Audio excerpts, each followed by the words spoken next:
solicitada en mí por nuestro director de la maestría en docencia, doctor Fernando Vázquez, para asumir este compromiso intelectual. Agradezco la presencia de nuestro decano, doctor Daniel Lozano, del hermano Fabio Coronado, del equipo de docentes del programa de maestría en docencia, de los estudiantes de los diferentes semestres con los cuales he podido compartir algunos asuntos, ya sean relacionados con la investigación o con temas y problemas actuales de la docencia. Y por supuesto agradezco a los nuevos estudiantes por su presencia y por elegirnos para realizar su formación posgradual. Permítanme todos compartirles mis comprensiones y reflexiones respecto al diálogo con el propósito de aportar a la realidad educativa y social que cada uno de nosotros sorteamos en los escenarios educativos en los que nos desempeñamos. No es posible pensar el diálogo al margen de las tensiones y conflictos de la sociedad, como tampoco concebir la educación alejada de su pretensión de formar la personalidad humana abierta al debate y al diálogo social.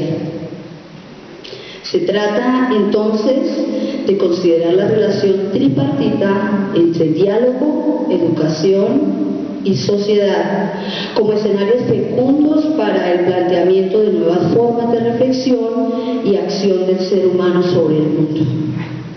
La revisión de esta idea es la que intentaré abordar en esta lección titulada Repensar el papel del diálogo para la inclusión social, la responsabilidad política y la educación dialógica, cuyas fuentes se encuentran en mis intereses investigativos recientes y en mi experiencia docente en la formación de bachilleres pedagógicos, normalistas superiores, licenciados en lenguas, magísteres y doctores en educación, pero sobre todo en el sueño de aportar al proyecto educativo del siglo XXI.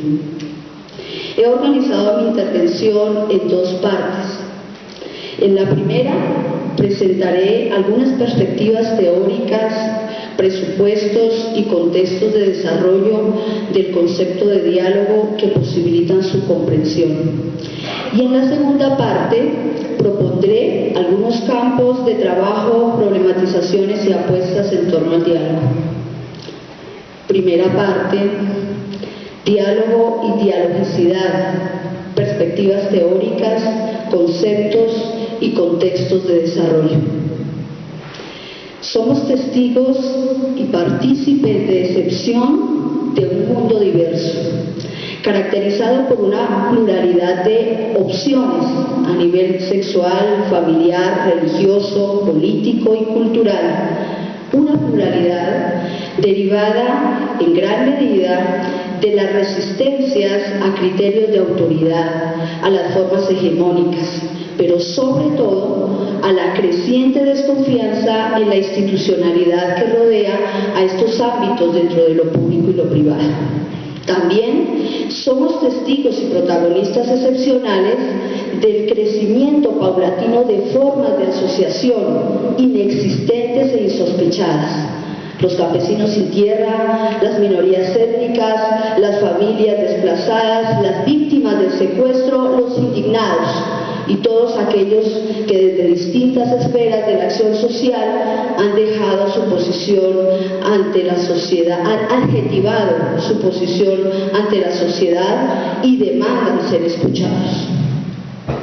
Sin duda, son otras maneras de buscar la oportunidad de la palabra. Comparto con el sociólogo español Ramón Flecha que las sociedades son cada vez más dialógicas, debido al deseo de apertura a nuevas formas de convivencia, más igualitarias e inclusivas. Sin embargo, lograr un diálogo efectivo en los diversos contextos de la sociedad actual no es nada fácil. Por el contrario, requiere de actitud dispuesta, de formación en la escucha comprensiva, en la deliberación y en el contexto, y en el consenso y en el disenso. Podríamos suponer que cuando alguna de estas condiciones falla, el diálogo fracasa y no logra los propósitos que lo invocaron. Desde su etimología de origen latino, diálogos se deriva del griego diálogos, referido a una razón compartida con otros. La palabra diálogo está formada por el prefijo griego dia, que no solo significa dos, sino también a través de, por medio de o entre, expresando con ello la idea de relacionar, vincular o conectar. Por su parte, la raíz lehein, cuyo significado es habla o logos, es un término bastante polisémico que orientado hacia el lenguaje significa palabra, discurso racional o texto.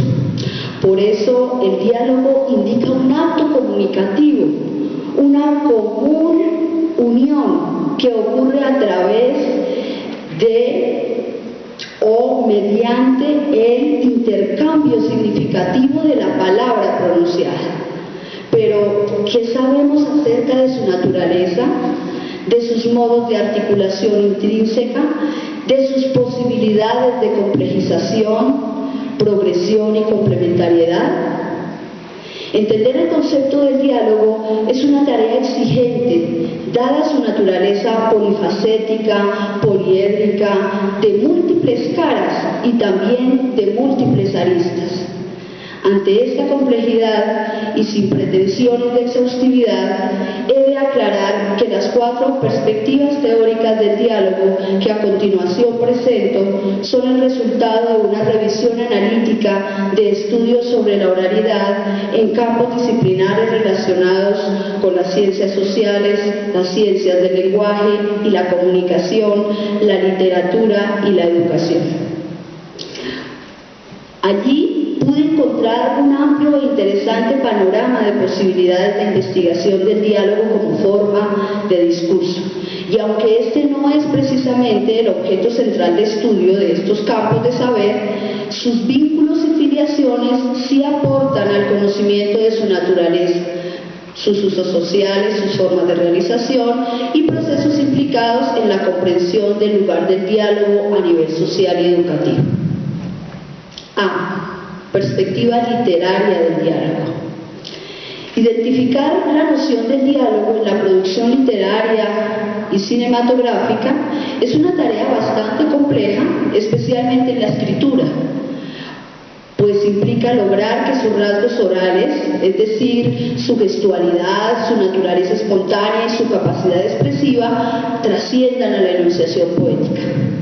Querer decir en la escritura implica ir más allá de repensar el lenguaje oral. Es conseguir, como dice el profesor mexicano José Ramón Alcántara, una conjunción entre teatralidad y oralidad, donde la acción se apropia del cuerpo del enunciante y hace de éste la extensión del oral, o incluso la sustentación o la sustitución de la oralidad en cuanto enunciación verbal. Realmente es una tarea exigente. ¿Cómo repensar por escrito una pausa, un silencio colmado de gestualidad corporal? La clave podría estar en la dramaturgia, en la acción de crear, componer, escenificar y representar un cuerpo vivo más allá de lo performativo. Sería como integrar el movimiento corporal con un acto inagotable de diálogos con sentidos determinados por un aquí y una ahora coherentes con acciones, gestos, tonos, olores, movimientos, imágenes y un marco psicológico e ideológico. El diálogo en las obras literarias, ya pertenezcan al género lírico, dramático o narrativo, o a la producción audiovisual, cine o televisión, está presidido por el deseo de plasmar una auténtica galería de voces que refleje en su contenido la riqueza y la emotividad que simboliza la palabra oral. La intención cara a cara, mirar, oír, sentirse observado, observar al otro, interpretar. Es sentir la palabra efectivamente enunciada que alimenta el momento, aviva el recuerdo o genera emoción. El diálogo en las obras literarias, ya pertenezcan al género lírico, dramático o narrativo, o a la producción audiovisual, cine o televisión, está presidido por el deseo de plasmar una auténtica galería de voces que refleje en su contenido la riqueza y la emotividad que simboliza la palabra oral. La intención cara a cara, mirar, oír, sentirse observado, observar al otro, interpretar. Es sentir la palabra efectivamente enunciada que alimenta el momento, aviva el recuerdo o genera emoción. Lograr que el diálogo parezca natural, atrape al lector o al espectador y tenga un efecto profundo en este, es un desafío de enormes magnitudes. Tal vez hemos valorado y explorado poco este asunto. El francés Michel Thion, teórico y profesor de relaciones audiovisuales, nos brinda una exquisita recreación fílmica donde analiza las implicaciones de escribir un guión. Entiendo que el guionista no solo inventa la historia, sino que su mayor esfuerzo está en lograr tejer la secuencia de imágenes en movimiento, la música, los sonidos y los silencios con los diálogos, de tal manera que la escena realmente comunique. El diálogo, dice, no puede ser estático, ni alternar mecánicamente preguntas y respuestas. Thion toma como ejemplo del guionista Gerard Brass para dar cuenta de lo que considera un mal diálogo. Se trata de una escena donde aparece una pareja y dice uno de ellos, ¿qué hora es? Respuesta, las 8. ¿Tienes hambre? Sí. ¿Comería algo? Bueno, vamos al restaurante. Y también ofrece un ejemplo de un diálogo más interesante. ¿Qué hora es? Respuesta, me duelen los pies. O el ejemplo que me dio el profesor Fernando Vázquez en una conversación sobre esta cuestión. ¿Pagaron el recibo de la luz? Respuesta, como yo no hago nada. Es decir, el auténtico diálogo es emocional, no racional. La situación misma está dotada de sentido, emoción y sobreentendidos. Está plagada de dudas, interrupciones, repeticiones, preguntas que se responden con otra pregunta. Un auténtico diálogo es aquel que contiene presupuestos e implícitos. Son elementos que ponen en marcha nuestra capacidad de interpretar de una manera lógica, significativa y consecuente con el contexto de enunciación. En la producción de un buen guión para teatro, cine o televisión, parece estar la clave de los buenos diálogos.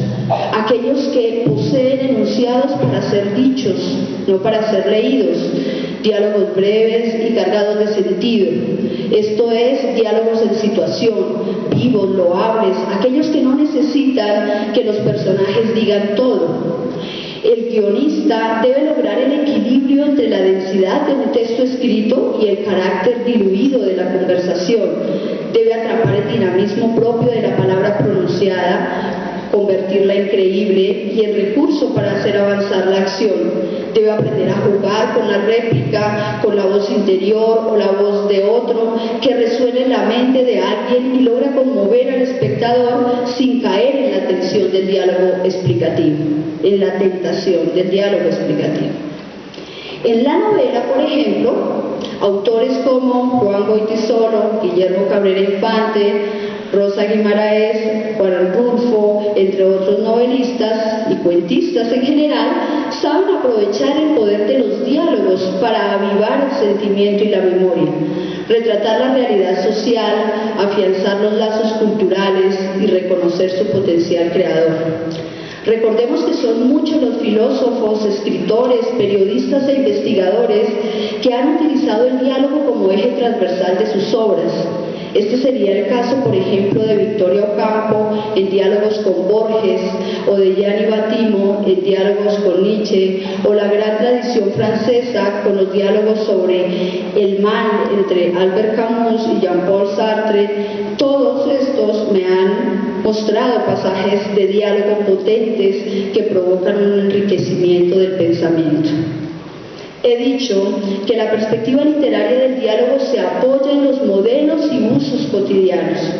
El diálogo como instrumento de comunicación, el diálogo en tanto relación intersubjetiva y el diálogo como opción política, demarcando la asunción de una primera idea fuerza.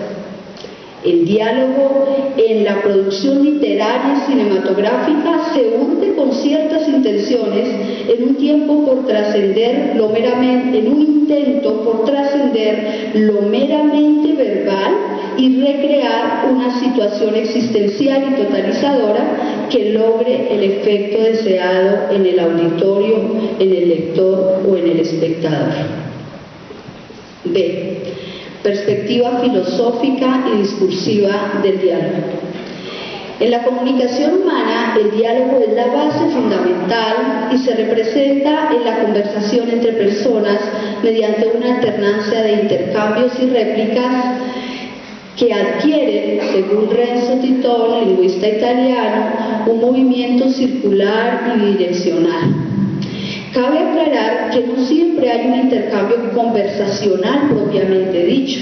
Por ejemplo, cuando se trata de discursos monogestionados, como la lectura de un texto o una conferencia, estos suponen la presencia de un destinatario o de otros textos con los cuales el autor dialoga.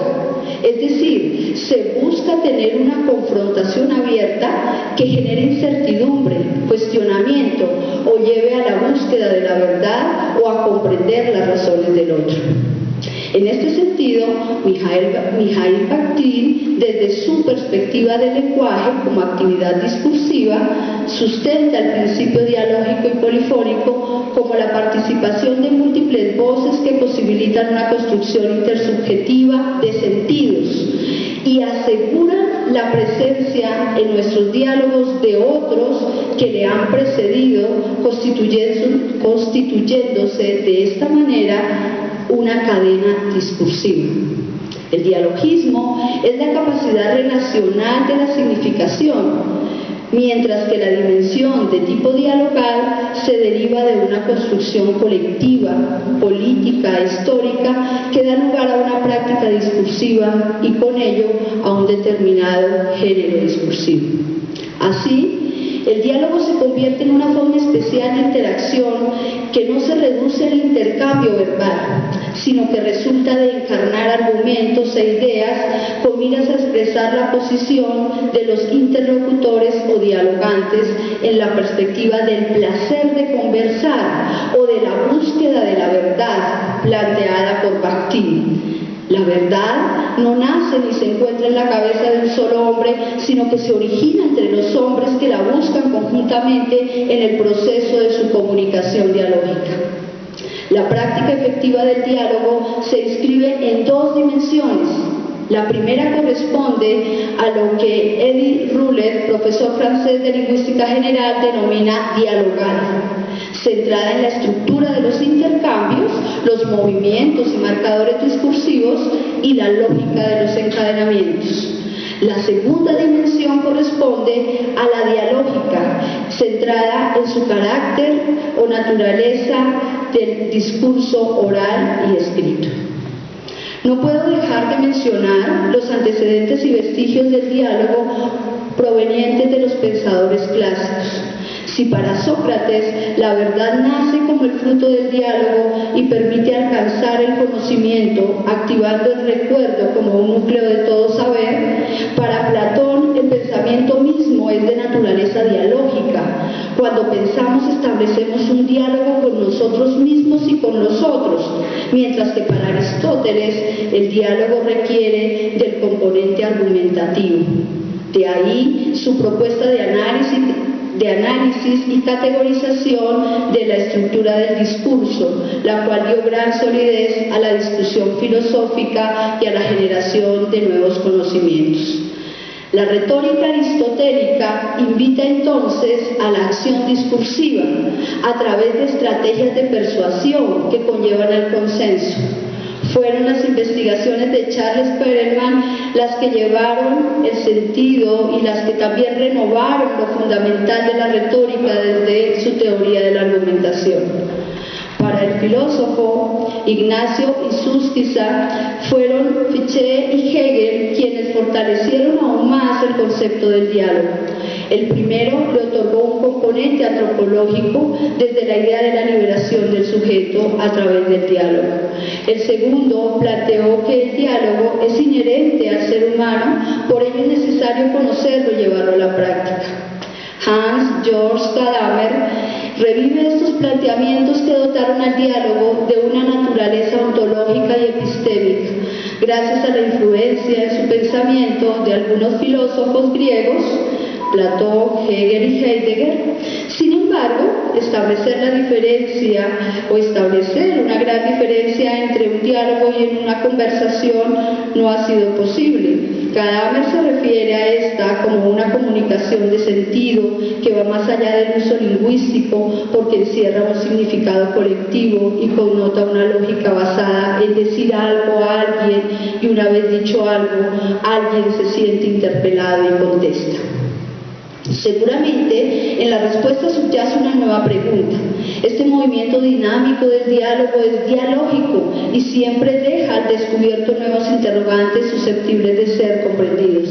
Gadamer llama comprensión a la relación de validez intersubjetiva por la intención del sujeto discursivo. Siempre es comprender con el otro el asunto que los convoca. Esto es construir una comunidad de diálogo, pese a los prejuicios y tradiciones, los cuales sin duda determinan su interpretación. Ahora bien, la filosofía hermenéutica de nuestro tiempo también concede un lugar privilegiado al diálogo desde tres esferas. Una, el diálogo en la constitución de la sociabilidad, presente en la teoría de la acción comunicativa de Habermas. Dos, el valor de los acuerdos racionales que tienen su lugar en la teoría del nuevo contractualismo de John Rawls. Y tres, la importancia que le concede Richard Rorty al considerar el conocimiento como diálogo edificante. De algún modo, aquí subyace la urgencia que tenemos de generar diferentes interpretaciones a partir de la relación dialógica. Poner a dialogar los textos, las teorías, los paradigmas, los métodos, etc. es un imperativo actual que evidencia nuestro afán de querer acercarnos a lo que denominamos verdad. Muchas veces, alguien con quien tuvimos una interesante o acalorada conversación, luego de un tiempo nos dice: me quedé pensando sobre lo que hablamos y creo que... O a propósito de nuestra última conversación, averigüé que, digamos, que esto demuestra que allí ocurrió un verdadero intercambio, una provocación del pensamiento que nos inquietó y nos obligó a escudriñar en los rincones más profundos de nuestro ser o en diversas fuentes de saber. Lo importante aquí es entender que dialogar no es un verbo de moda o un simple instrumento para satisfacer intereses individuales. Dialogar es ante todo una práctica responsiva, una relación con otros que nos atrapa en una experiencia profunda y simbólica de los hechos y su significación que atraviesa todos los ámbitos de la vida humana en colectivo. El diálogo es el camino para el desarrollo de uno mismo y el conocimiento del mundo, dice Martin Buber en su filosofía de la educación para el cuidado. Para lograr un verdadero diálogo necesitamos de la contribución recíproca de un tú con el cual creamos una responsabilidad generosa, un instinto de comunicación o de comunión, de poner en común con el otro. Para ello se requiere de una escucha que se deje afectar y de una confianza mutua. Una verdadera conversación es aquella que nos permite conocer al otro, entenderlo y a la vez encontrarnos con nosotros mismos a través de cuestiones que nos conmueven y nos disponen a la confrontación verbal. Se trata entonces de una entidad abstracta y semiótica compleja que surge con la vida y se fortalece bajo la forma de los intercambios de enunciados, lo cual significa que la interacción verbal es la realidad fundamental del lenguaje y el diálogo una de sus formas. Hasta aquí recojo que la perspectiva filosófica y discursiva del diálogo se nutre de los aportes de la filosofía del lenguaje, la lingüística y los estudios de la comunicación y el discurso, y nos muestra una segunda idea fuerza. Por medio de un diálogo creativo y reflexivo que implica al otro, construimos conocimiento, activamos nuestra vida social y sobre todo logramos el disenso o el acuerdo. C. Perspectiva antropológica y sociocultural del diálogo. En los grandes cambios y desarrollos sociales, el diálogo ha sido decisivo y ha actuado como un medio para intercambiar razones, resolver problemas, tomar decisiones y llegar a acuerdos. Aunque ello no signifique que cada vez que dialoguemos llegamos a acuerdos. Algunas veces están representados en forma de acuerdo y otras en marcadas diferencias que pueden ser de dominio universal. Encuentro que esta noción de diálogo simboliza la acción colectiva. Visto así, se constituye en una herramienta de la democracia deliberativa.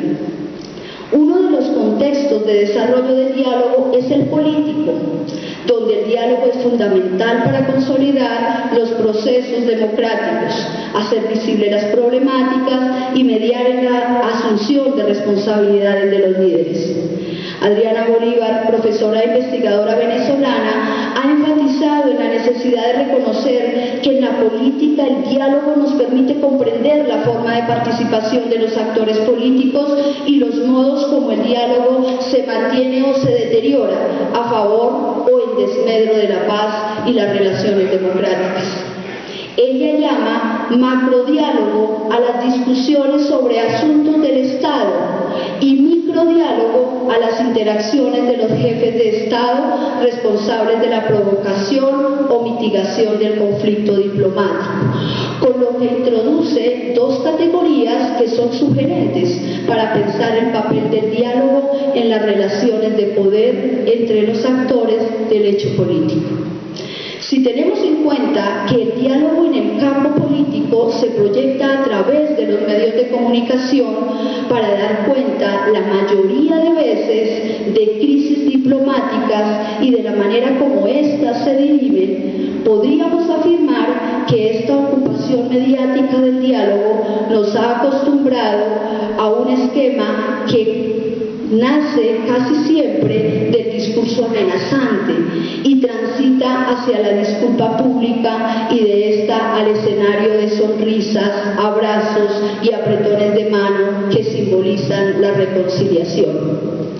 Van Dijk y otros críticos del discurso han enfocado sus análisis en los modos como la palabra enunciada inicia o mantiene el conflicto y las formas como el diálogo se constituye en la alternativa para la reconciliación y cómo los medios de comunicación contribuyen a perpetuar ciertos esquemas cognitivos que interfieren en nuestra comprensión y en nuestro entendimiento del conflicto político. En el contexto político ha tomado fuerza el sentido de diálogo social, por lo menos de manera retórica, como un instrumento esencial para crear espacios de cooperación y favorecer condiciones de gobernabilidad. Aquí, el diálogo social supone el alcance de un alto grado de consenso y la disminución del disenso. El profesor uruguayo de Derecho Laboral y Social, Óscar Hermida, en su teoría sobre el diálogo social, plantea que éste adquiere una dimensión política relacionada con la gobernabilidad, la ciudadanía, la democracia y la sociedad en su conjunto. El estatus político dado al diálogo social obedece a que es considerado como vía fundamental para resolver el conflicto, tal como sucede en el caso colombiano. En el contexto económico, laboral o empresarial también se ha adoptado y se promueve activamente el diálogo social. Desde la idea de participantes que representan grupos o colectivos sociales con ideales democráticos como la participación y la deliberación igualitaria. El diálogo social es una práctica también social que busca el intercambio verbal, razonado, lo que supone una apertura a la reflexión, al discernimiento y a la persuasión. Lo interesante de esta concepción de diálogo es que su realización debería estar despojada de limitaciones o condicionamientos que de antemano excluyan algunos asuntos de interés de alguna de las partes involucradas en el diálogo. Otra condición esencial es la comprensión en tanto los participantes aspiran a llegar a un acuerdo a partir del reconocimiento de asuntos de interés común y quizá más cercanos a una concertación y cooperación mutua, pero también a partir del reconocimiento de las diferencias, especialmente de aquellas que parecen irreconciliables y que constituyen el mayor reto en las prácticas de diálogo social y tal vez sea uno de los motivos de fracaso del diálogo. Con lo dicho hasta aquí, comprendo que la perspectiva antropológica y sociocultural del diálogo se nutre de los efectos de las relaciones intersubjetivas en diferentes contextos de la acción social, de donde planteo una tercera idea fuerza. Se necesita educar en el diálogo sobre lo irreconciliable. La existencia de un diálogo social que invita a la deliberación pública supone dar cabida a la diferencia, al otro, a lo otro. Solo así comprenderemos el sentido de la negociación colectiva, la concertación social, la participación y la resolución de conflictos. T. Perspectiva educativa y pedagógica del diálogo.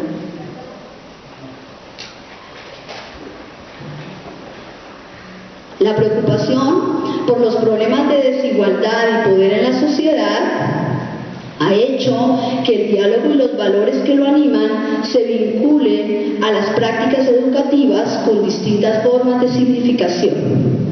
Tal vez la más recurrente es el diálogo como una vía deliberada para enseñar y aprender en el marco de una comunicación pedagógica.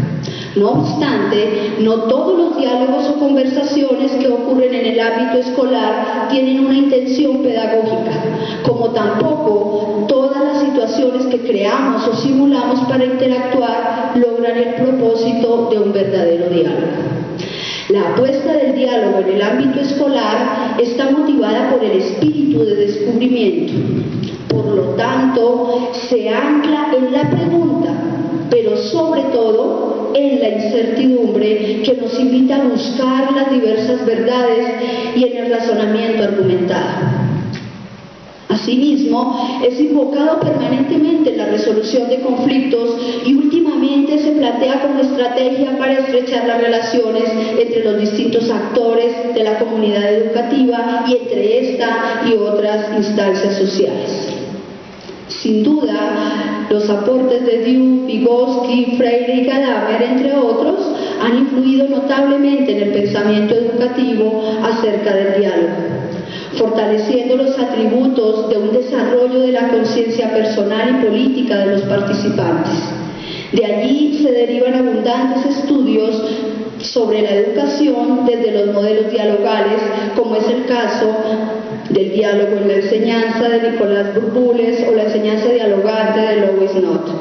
Se habla del diálogo en condiciones de igualdad, es decir, como forma de avanzar de una comunicación vertical a una horizontal.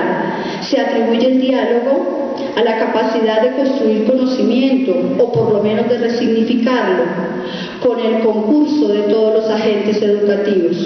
Se busca que no demos por sentado que la comunicación en el aula es de carácter dialógico y que reconozcamos que lo que existe es una suerte de monólogo mitigado. Cabe señalar que esta idea de diálogo en igualdad de condiciones tiene múltiples interpretaciones, como también diversas acciones orientadas al desarrollo del pensamiento crítico y la escucha comprensiva. En todo caso, insisto, en el contexto escolar no se desconocen las relaciones de poder subyacentes al diálogo.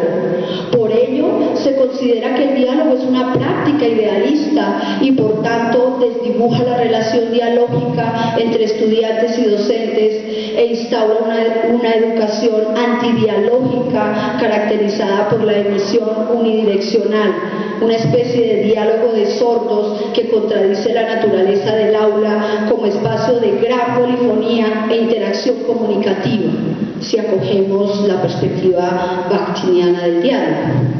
Ahora bien, cuando se incorpora esta perspectiva interaccionista del diálogo, Las relaciones se horizontalizan, en tanto el diálogo es mediador en la construcción, participación y encuentro entre profesores y estudiantes, y se logra un reconocimiento y respeto mutuo para proponer, disentir, argumentar, interpelar y generar una dinámica escolar en una convivencia democrática.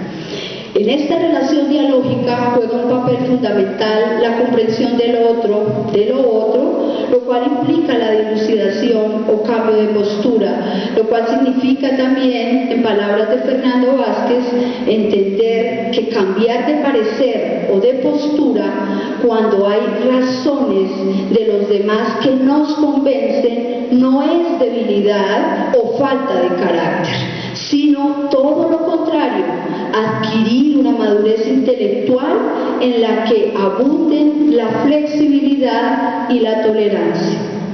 El enfoque monológico de la enseñanza, que aún predomina en el ámbito educativo, pone en cuestión cómo lograr generar un verdadero diálogo, cómo recuperar la estructura dialogal de la clase y asumir, como dice Gadamer, un rol de hermeneuta que busque visibilizar la práctica de preguntar y responder presente en los textos de la cultura. Es aquí donde el diálogo pasa de ser una conversación informal a una formal, donde se habla para aclarar instrucciones, comentar ejercicios, establecer normas de funcionamiento, resolver conflictos, interrelacionar conocimientos previos con nueva información, construir ideas, pensamientos, sentimientos y conocimientos. Para entender esta divergencia entre el enfoque monológico y dialógico de las prácticas pedagógicas, podemos pensar en la clase magistral y en la discusión en el aula. La primera, caracterizada por una comunicación unidireccional en la que el profesor ocupa el mayor tiempo el uso de la palabra y la otorga a los estudiantes para que respondan a sus preguntas frente al tema en curso con el fin de corroborar su comprensión y actitud atenta. La segunda, ajustada a una planificación previa que contempla, entre otras condiciones, una intencionalidad comunicativa, unas estrategias de discusión, unos roles activos de los participantes y unas metas susceptibles de valoración.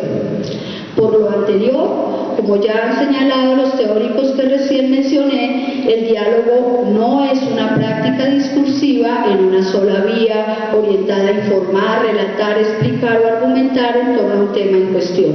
Si bien todas esas formas o secuencias discursivas están presentes en el diálogo, para que éste logre constituirse en una interacción oral real, se requiere la convergencia de diversos puntos de vista provenientes de aquellos que asumen el rol de interlocutores y representan distintas formas de emancipación y creación, nuevas resistencias e identidades e incluso otras maneras de interrelación. Desde una perspectiva educativa y pedagógica del diálogo, entonces, respaldada por filósofos, sociólogos y filólogos, planteo la cuarta idea fuerza. El diálogo en la educación es una práctica idealizada, representada en la interacción continua y progresiva por medio de la cual se logra la democratización de relaciones, el desarrollo social y cognitivo y la potenciación de la capacidad discursiva. Termino esta primera parte con el entendido de que el diálogo es un constructo fuertemente vinculado a todas las dimensiones de lo humano, tanto a propósitos cognitivos e individuales como a procesos físicos, sociales y culturales, que a la luz de las diferentes perspectivas adquiere sentidos específicos. Además, entiendo que las concepciones de diálogo que he presentado riñen con la realidad, pero encarnan un deseo de realización del diálogo desde tres tendencias.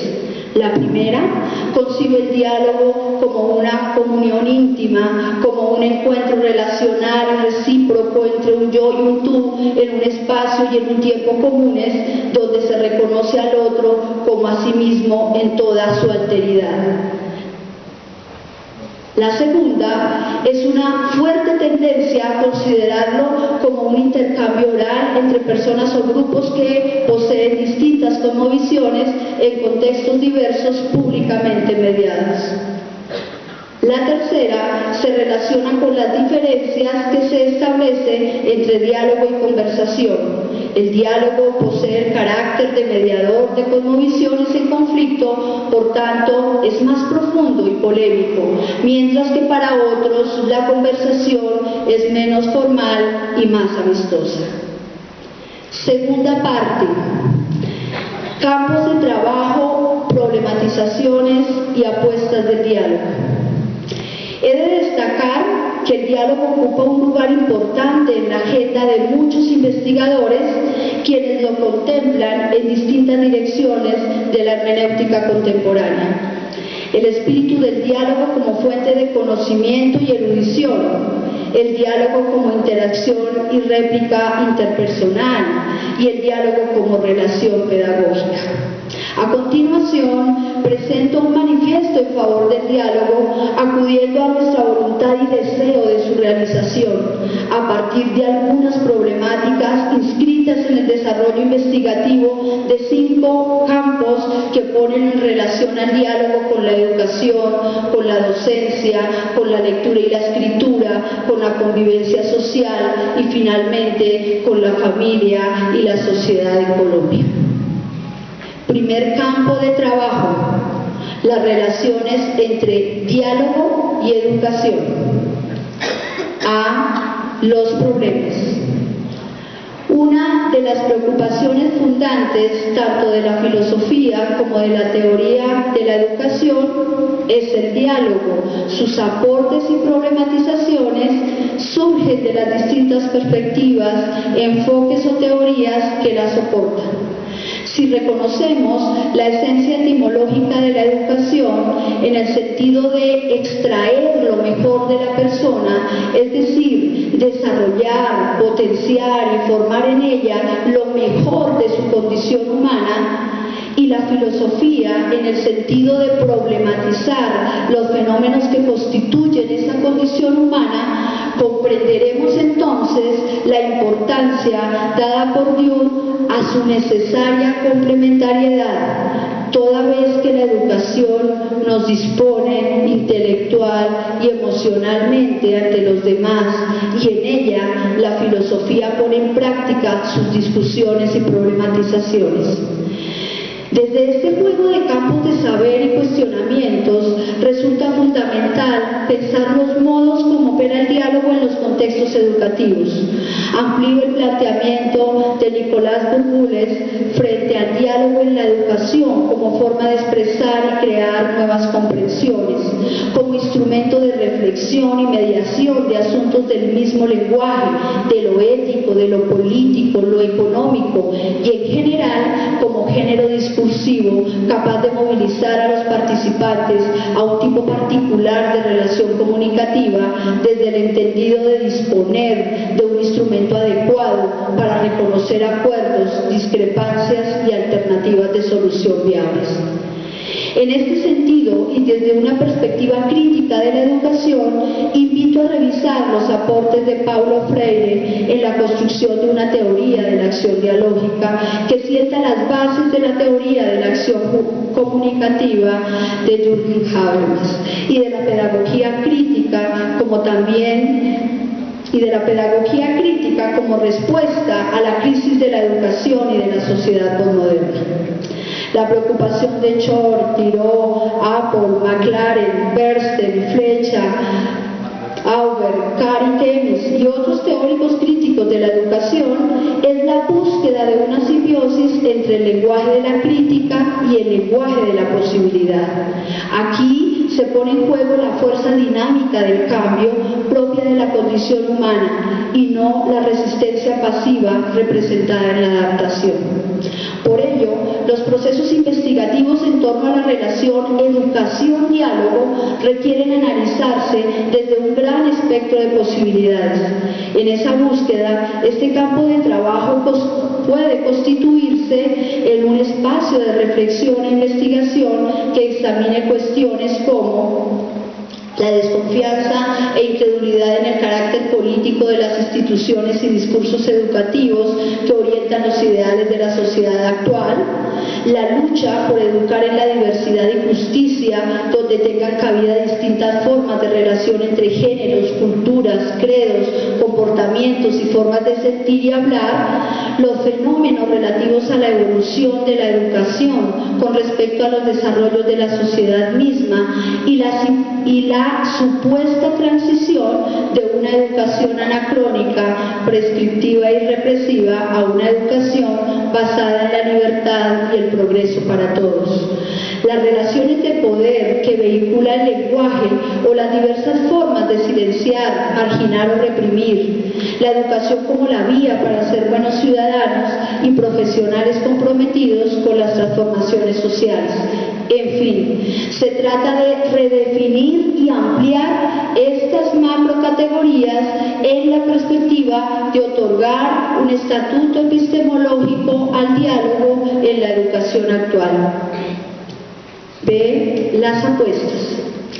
El principio dialógico de la educación. Recordemos que la educación no escapa al modelo de reproducción y que sus teóricos nos han hecho conscientes de las pocas posibilidades que tenemos para enfrentar y transformar su naturaleza represiva y sus crecientes modos de dominación a nivel estructural e ideológico. No obstante, en las últimas décadas se ha desarrollado la concepción dialógica de la educación como la vía para menguar las dificultades y exclusiones, tal como lo señalan las investigadoras españolas Adriana Auber, Montserrat Fisas, Rosa Valls y Elena Duque. Además, se ha depositado una buena dosis de confianza en las capacidades de sus agentes para transformar la educación a través del diálogo y de la organización de la acción pedagógica. ¿Qué se necesita entonces para alcanzar este cometido? Propongo pensar el diálogo desde un continuum que dé cabida a las situaciones cotidianas y formales, que poco a poco van dando sentido a la experiencia humana y generando un acuerdo tácito de comprensión, confrontación y negociación, sin que ello signifique que siempre se llegue a un resultado definitivo. Recordemos que algunas discusiones con la pareja, los amigos, los colegas, los estudiantes retornan al mismo punto, otras avanzan significativamente y tal vez pocas llegan a un consenso definitivo. Se trata del diálogo como un ideal de proceso anclado en una concepción alternativa y flexible, desprovista del ropaje teleológico. Segundo campo de trabajo, las relaciones entre diálogo y docencia. Los problemas. El desarrollo de la sociedad de la información ha repercutido en un tránsito de formas hegemónicas de organización social a formas dialógicas de funcionamiento. No ocurre igual en el mundo de la escuela. Allí sigue predominando la ausencia de una tradición pedagógica en torno a la enseñanza reflexiva, progresiva y sistemática del diálogo y en general de las formas de comunicación oral. Este vacío riñe con los ideales de la educación contemporánea relativos a la formación de ciudadanos, cuyo dominio discursivo constituye un factor de inclusión en diversos ámbitos de la acción social. Sin duda, se trata de una compleja tarea que, sin ser nueva, exige al mismo tiempo situarse en un escenario global cuyos actores sociales representan nuevas resistencias e identidades, otras maneras de interrelación y diversas formas de emancipación y creación.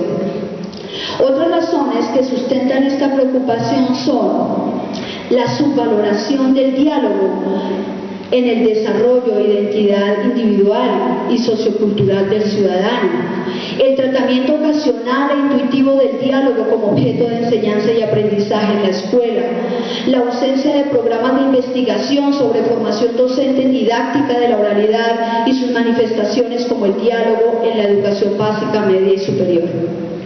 En efecto, he tenido la oportunidad de confirmar esta realidad en el 2009 con profesores de lengua castellana de colegios públicos y privados de Bogotá, Meta, Santander, Nariño y Valle del Cauca respecto a si la oralidad y sus formas de materialización hacen parte de su práctica pedagógica con los estudiantes de educación básica y media.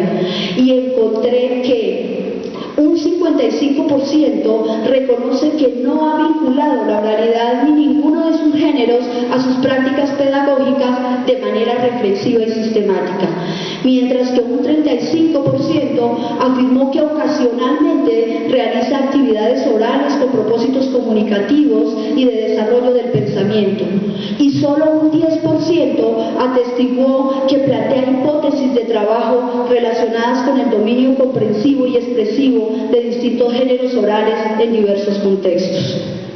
Al consultar en este sentido, es decir, sobre la formación en torno a la oralidad que recibieron estos mismos profesores en sus estudios de pregrado y posgrado, encontré que un 58% considera que no fue formado a nivel disciplinario y didáctico en el campo de la oralidad, siendo fundamental desarrollar la oralidad en cualquier nivel educativo.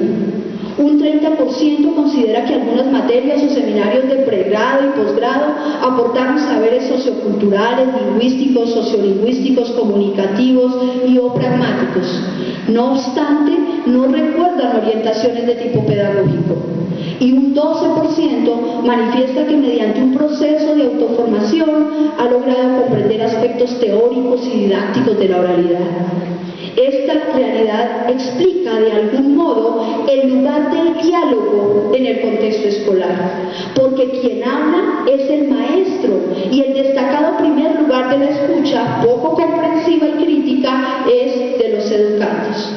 En consecuencia, este campo de trabajo aporta a problemas específicos de la educación relacionados con la formación de docentes, con una habilidad y disposición dialógica y su repercusión en el desarrollo profesional docente.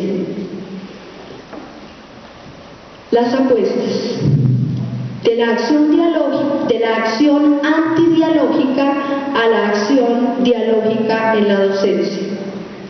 El no diálogo se alimenta de factores socioculturales y de decisiones personales, incluso profesionales. Urgules nos dice que entramos en situación antidialógica cuando infringimos o faltamos a 3 reglas. La primera, desconocer que el diálogo es en esencia un intercambio de comentarios y respuestas que conducen a resultados nuevos e insospechados que pueden proporcionarnos un infinito placer o gozo. La segunda, abandonar el proceso dialógico cuando éste no atiende a nuestros propósitos personales. Y la tercera, arrogarnos privilegios durante este encuentro comunicativo que no estamos dispuestos a compartir con nuestros interlocutores. Por ejemplo, no querer que nos cuestionen o hacer uso todo el tiempo de la palabra es lo que Freire llama ir en contra del compromiso dialógico y ubicar al otro en el lugar de receptor pasivo y dependiente. A lo anterior añado que la ruptura o el fracaso del diálogo tiene diversas connotaciones, pero casi siempre obedece a razones que tienen que ver con las actitudes o emociones de los interlocutores. Por ejemplo, no contar con la virtud de la paciencia. Este compromiso dialógico es muy importante en los educadores, quienes estamos expuestos a caer en prácticas rutinarias que hacen improbable el diálogo. De ahí lo importante de poseer y poner en práctica las virtudes comunicativas y de poner en marcha proyectos de interés común que motiven el deseo de diálogo entre maestro y estudiantes. Notemos que no se trata de transferir el conocimiento de aquel que lo posee, sino de crear unas condiciones de diálogo recíproco e igualitario sin pretensiones de poder, sino de validez, como las llama Habermas. En efecto, puedo afirmar con certeza que la comunicación oral formal en contextos académicos es eminentemente dialógica y contiene un potencial importante de transformación social cuando se realiza de manera deliberada para construir o incrementar un saber. Por lo anterior, uno de los retos más evidentes de las normales superiores y de las facultades de educación es equipar a los maestros con los conocimientos y las herramientas necesarias para comunicarse oralmente en contextos pedagógicos y científicos y para desarrollar prácticas innovadoras e investigaciones que aporten al rescate de la palabra oral y sus diversas formas de manifestación. Se trata de la necesidad de articular el conocimiento disciplinar de la oralidad con el didáctico, en el entendido de alcanzar un conocimiento didáctico del contenido lingüístico discursivo oral. Tercer campo de trabajo, las relaciones entre diálogo, lectura y escritura. Los problemas. En la vida cotidiana, la comunicación oral ocupa el 80% del tiempo de actividad humana y del total de este tiempo dedicamos el 45% a escuchar, el 30% a hablar, el 16% a leer y solo el 9% a escribir.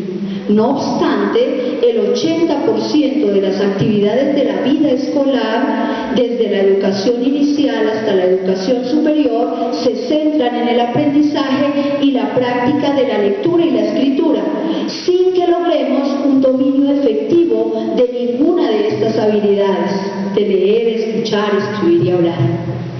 Podemos notar que pese a que la conversación, el diálogo y otras manifestaciones orales presiden buena parte de nuestra vida social y académica, la escuela aún no está preparada para promover un aprendizaje dialógico, dado que tradicionalmente se ha ocupado y preocupado por la adquisición y desarrollo de la lengua escrita.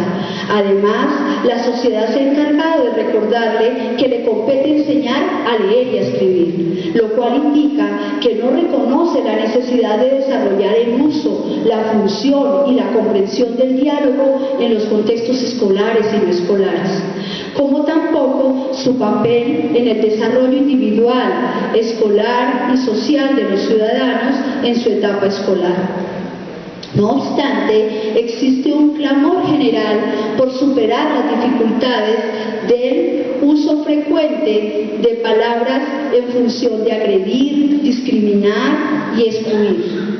Por ello, participar en la actividad científica y académica implica tener acceso y apropiar las prácticas sociales de la lectura, escritura y oralidad, lo cual supone el logro de relaciones dialógicas comprensivas y críticas.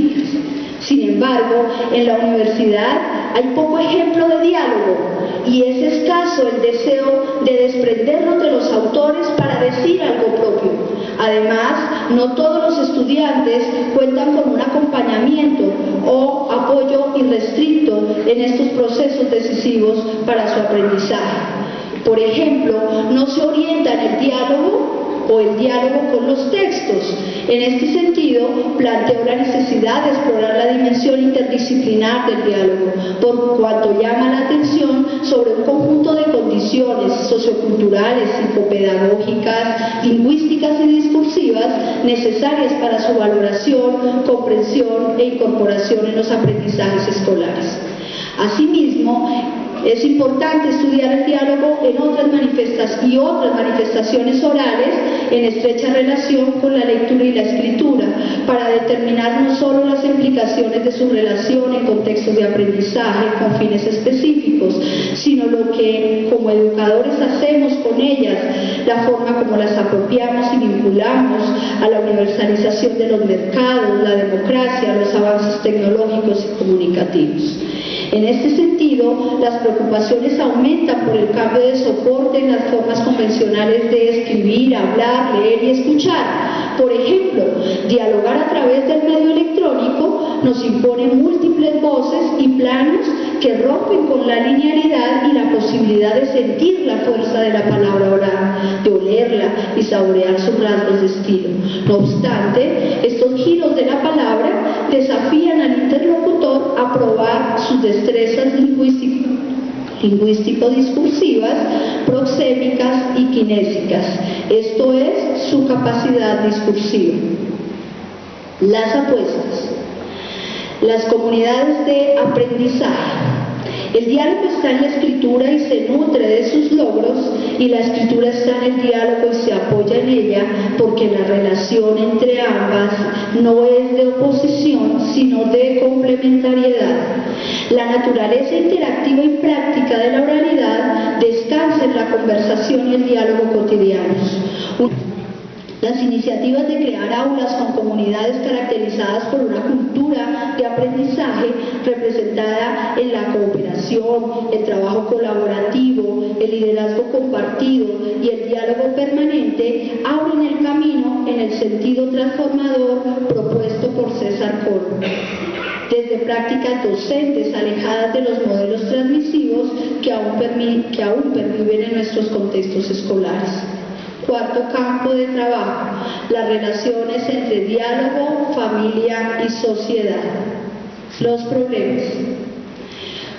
Junto con los colegas de mi grupo de investigación, Educación y Sociedad, Ruth Milena Páez, Mónica del Valle y Mario Ramírez Orozco, nos hemos preguntado por los sentidos y significados del diálogo en la familia de cara a los nuevos modos de constitución familiar e interacción, lo cual significa para nosotros que las nuevas formas familiares obedecen a la incursión de la democracia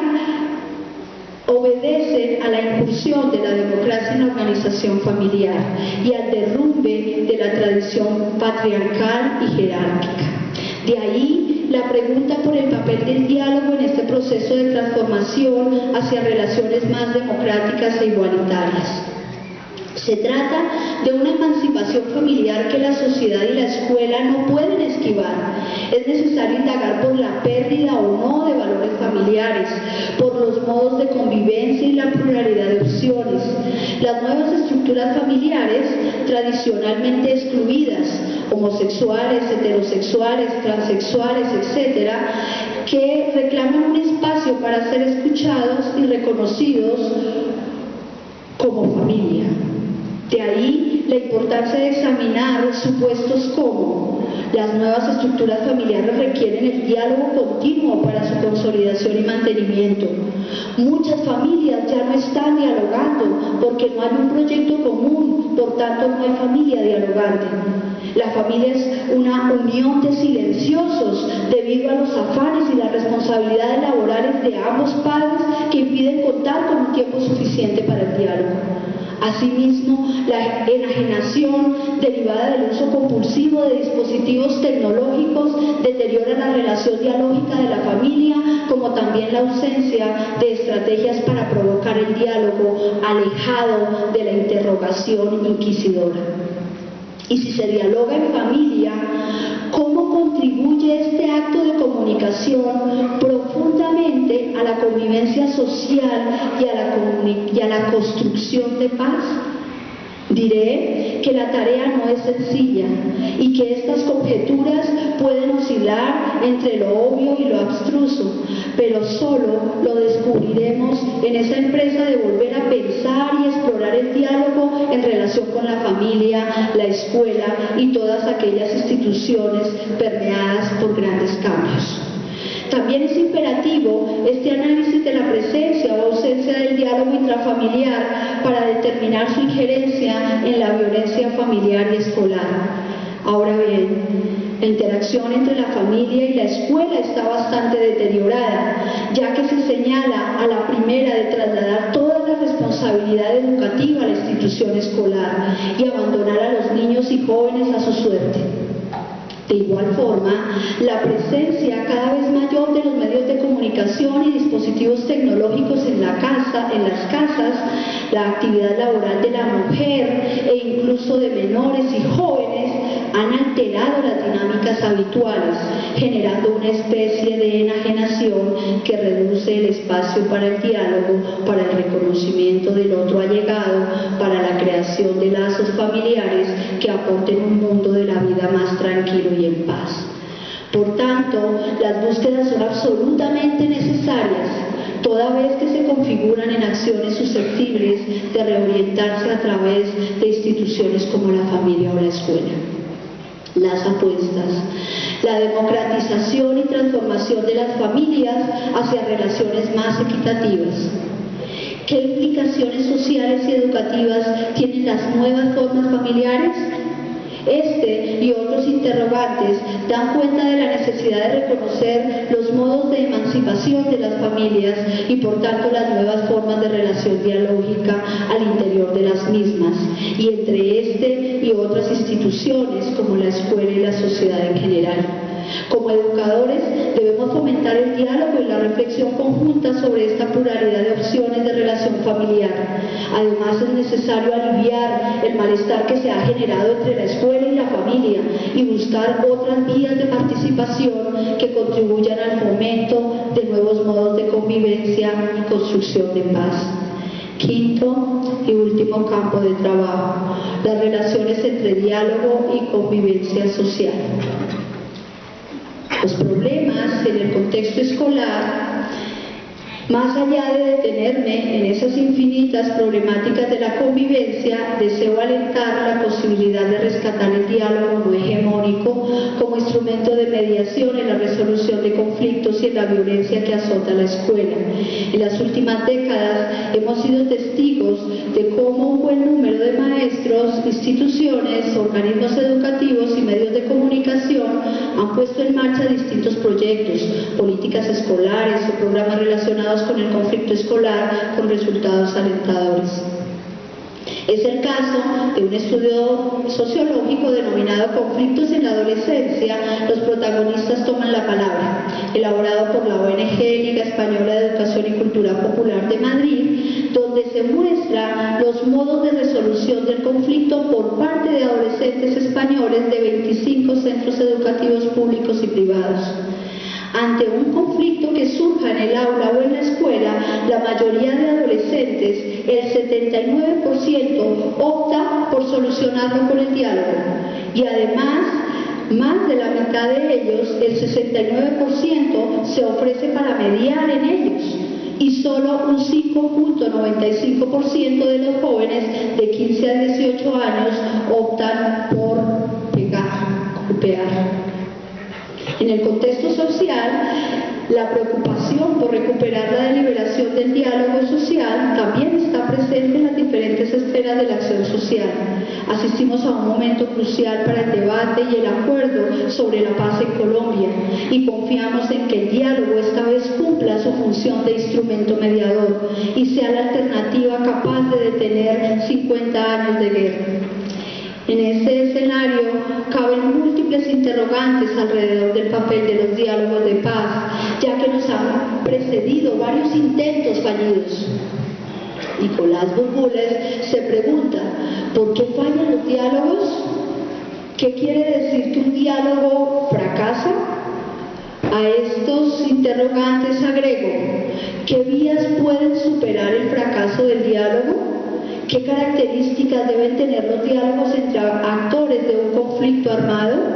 ¿Cómo podemos incluir la voz y la experiencia de otros actores sociales? Lo anterior nos muestra que pese a que el diálogo es un objeto de enseñanza y aprendizaje y comprende todo un abanico de formas flexibles, puede fallar o caer en el no diálogo y que no existe un único modo de interlocución, lo cual pone en duda su fracaso. Ahora no nos detenemos en los resultados, sino en la caracterización de las cualidades de los intercambios. Allí podremos encontrar pistas para valorar los daños o aciertos del tejido dialógico. Tal vez por esa confianza que depositamos en el diálogo, el 31 de octubre de 2012, un grupo de colombianos secuestrados en 5 ciudades capitales expresaron estar de acuerdo con el proceso de paz entre el gobierno de Colombia y la guerrilla de las Fuerzas Armadas Revolucionarias de Colombia. Según la encuesta realizada, un 65% de los entrevistados cree en el diálogo como un método para solucionar el conflicto armado y solo un 33% respaldó una salida militar. Se revela así que el diálogo es considerado como la ruta expedita para mejorar la convivencia y la paz tan anheladas. Por ello, el objetivo central de los diálogos de La Habana es buscar paz con justicia social por medio del diálogo. No obstante, cabe la pregunta por si las conversaciones realmente lograrán reconciliar al 80% de la población colombiana, o más bien debamos pensar que la firma de un acuerdo de paz es el comienzo de otros conflictos colaterales. También podríamos suponer que se trata de un acuerdo político que después de firmado requiere nuevos diálogos y nuevas formas de pensar una verdadera convivencia en paz. Las apuestas del diálogo como mediador en la resolución del conflicto y el posconflicto. Si el diálogo no ocupa un lugar predominante en las aulas de clase, en la familia y en las diversas esferas de la acción social, entonces, ¿qué pasa con el anhelo de la mediación dialógica en situación de conflicto? No olvidemos que el diálogo cobra prestigio ante situaciones de conflicto y no podemos permitir que se quede en un lugar común donde todos nos preciemos de ser dialógicos. En Colombia vivimos tiempos de diálogo, por lo tanto debemos estar atentos a lo que sigue, al posconflicto. Una vez hayamos llegado al esperado acuerdo de paz, seguramente se requerirá acompañamiento de líderes en mediación, de aquellos que cuenten con las estrategias dialógicas para configurar la reconciliación, la inclusión de actores o víctimas del conflicto o en el contexto escolar y laboral en general, de nuestra voluntad de aportar a la resolución de las nuevas problemáticas que se avecinan. En suma, estos campos de trabajo, problemas y apuestas sobre el papel del diálogo en la educación y sociedad nos muestran una tradición instituida del diálogo, aquella que permanece y tiende a perpetuarse, y una tradición instituyente, portadora de nuevas perspectivas teóricas y contextos de aplicación. De ahí sus posibilidades de éxito o fracaso, ante lo cual propongo una perspectiva formadora, transformadora y constructora que requiere la implicación decidida de las familias, los jóvenes, los profesionales, las instancias públicas y todos aquellos que participan en procesos de formación orientados a transformar las actuales estructuras socioculturales. A modo de conclusión, preguntarse por el sentido del diálogo en estos tiempos permeados por los fenómenos de la globalización, la pluralización y sus innumerables progresos tecnológicos y comunicativos puede suponer una paradoja. En efecto, este esbozo sobre el diálogo es una apuesta paradójica sobre el diálogo, pues tiene una tradición milenaria y pareciera absolutamente evidente que sus bondades impacten todas las esferas de la acción social.